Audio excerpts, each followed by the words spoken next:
I would like to call upon Sri Charan Narzari, who is also ALRS. His rank is 47. Namaskar, Honorable Chief Minister of Assam and respected guest and my dear friends. More naam Charan Narzari, moi Kokrajhar district mani Ranipur village eta forest village ase. E forest village ot mor jonmo hoisile. Tate moi more primary school to tate korisilo. Moi jetia mani primary school to korisilo. Etu omoyot mani more amar gawat school to non provincialized asile. Etio non provincialized ase. Etu ko schoolot moi pori pilai aiso. Tar pisor moi high school to mani Jolaisri high schoolot poriso. এই জলাইশ্ৰী হাই স্কুলো মানে non provincialise আছিলে যেতিয়া মই হাই school পঢ়িছিলোঁ তাতে মই matric pass two 3rd ডিভিজনত হৈছোঁ 3rd ডিভিজন কৰি পেলাই মইতো হাইয়েষ্ট মাৰ্কছ পাইছিলোঁ মই 40% মাৰ্কছ পাইছিলোঁ মই হাইয়েষ্ট আমাৰ স্কুলত বড় মিডিয়াম তাৰপিছত মই কোকৰাঝাৰ গভৰ্ণমেণ্ট কলেজত সায়েন্সত এডমিশ্যন লৈছিলোঁ তাতে ফেল হৈছোঁ মই সায়েন্স ষ্ট্ৰীমত তাৰপিছত মই আৰ্টছত এডমিশ্যন ল'লোঁ আৰ্টছত এডমিশ্যন লোৱাৰ পিছত মই মানে ছেকেণ্ড ডিভিজন পাইছোঁ ছেকেণ্ড ডিভিজন পোৱাৰ পিছত মই ইকনমিক্স অনাৰ্ছ লৈ পেলাই গ্ৰেজুৱেশ্যনটো কৰিলোঁ তাৰপিছত আকৌ মই গুৱাহাটী ইউনিভাৰ্চিটিত এডমিশ্যন লৈছিলোঁ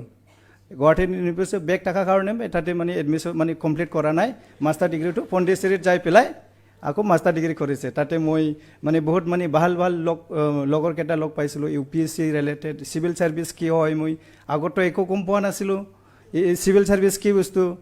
তাতে যাই পেলাই মই উৰিষ্যাৰ পৰা মানে তামিলনাডু মানে অন্ধ্ৰপ্ৰদেশ এই জাগাৰ পৰা বহুত মানে লগৰ কেইটা লগ পাইছিলোঁ ইহঁতে মোক মানে চিভিল ছাৰ্ভিচৰ কাৰণে প্ৰিপেয়াৰ কৰিবৰ কাৰণে ইহঁতে ইনস্পাইৰেশ্যন কৰিছোঁ আমি যাম একেলগে যাম কিন্তু আমাৰ এটা প্ৰব্লেম আছিলে ফাইনেন্সিয়েল প্ৰব্লেম আমি গাঁৱত মানে মা দেউতা মানে এগ্ৰিকালচাৰ কৰে দেউতা কোনেও জব নাই মানে গাঁৱত মই ফাৰ্ষ্ট জব পাব কোনেও মানে জব নকৰে আৰু আমাৰ গাঁৱত এনেকা মানে বেকৱাৰ্ড আছে এতিয়াও আছে মানে তাৰপিছত মোৰ দাদা এজন আছে মোৰ অলপ বিজনেছ কৰে এই মানে অলপ মোক ফাইনেন্সিয়েলি ছাপৰ্ট কৰিছে দাদা মোক মানে ফাইনেন্সিয়েল ছাপৰ্ট কৰাৰ কাৰণে মই দিল্লীত মানে UPSC কোচিং কৰিবৰ কাৰণে 2014ত আহিছোঁ মই দিল্লীত 2014ত পৰা মই UPSC কাৰণে কোচিং মানে লৈ পেলাই পঢ়ি আছিলোঁ তাতে সেইটোৱে সময়ত মই বহুত ভাল মানে ফ্ৰেণ্ডছ লগ পাইছিলোঁ মোৰ মানে ইম্প্ৰুভমেণ্ট হৈ গৈছে মোৰ বড়ো মিডিয়াম আছিলে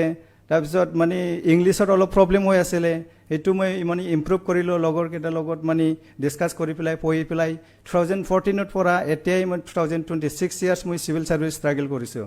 য'ত মানে APSC মই 3বাৰ মানে এটেম্প কৰিছোঁ 3বাৰত বাইবা গৈছিলোঁ মই এইটো 3rd টাইমত মই এতিয়া মানে ALRSত ছিলেকশ্যন হৈছে আৰু এইটো মোৰ মানে লাইফত মানে বিগেষ্ট এটা মানে ছাকচেছ নিচিনা মই ভাবোঁ আৰু সেইটো কাৰণে মই APSCত মানে বহুত মানে থেংক ইউ আৰু আসাম গভৰ্ণমেণ্ট বা APSC মানে জেনুইন বা ট্ৰেন্সপাৰেঞ্চি হৈছে এইটো কাৰণে মই বহুত মানে থেংক ইউ আৰু মই এইটো ক'ম আৰু মানে নেক্সট মানে যোনে মানে হাৰ্ড ৱাৰ্ক কৰে বা মানে পেচিয়েন্স লেভেল হাৰ্ড ৱাৰ্ক চিনচিয়াৰিটি বা এনেকা থাকিলে মানে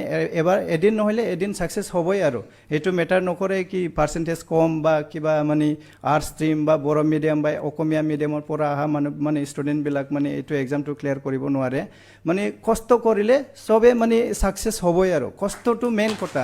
মানে সিনসিয়াৰলি ফলো কৰিব লাগিব এটোৱে মেইন কথা এটো কৈ পেলাই মই থ্যাংক ইউ